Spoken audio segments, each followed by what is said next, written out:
Champ de force.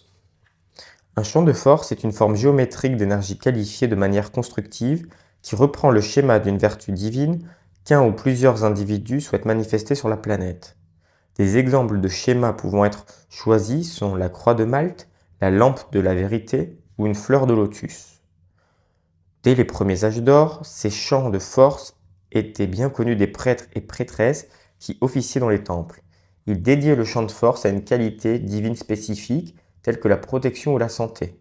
Les gens faisaient souvent des pèlerinages vers certains foyers d'une bénédiction particulière, afin de s'y imprégner de la pleine dynamique accumulée établie par les personnes dédiées au service de magnétiser, soutenir et irradier leur don de vie pour le bien impersonnel de toute l'humanité.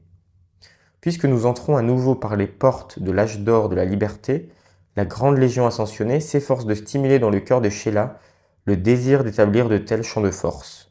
Alors, chaque groupe devient un centre irradiant certaines qualités divines et apprend également le pouvoir de concentration, de même que celui de rendre un service impersonnel.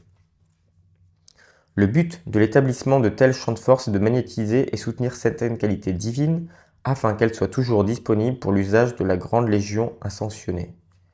Quand, pendant 6 mois, un tel champ de force reçoit régulièrement l'attention des Shélas, il reçoit l'assistance d'un ange cérémoniel qui l'anime.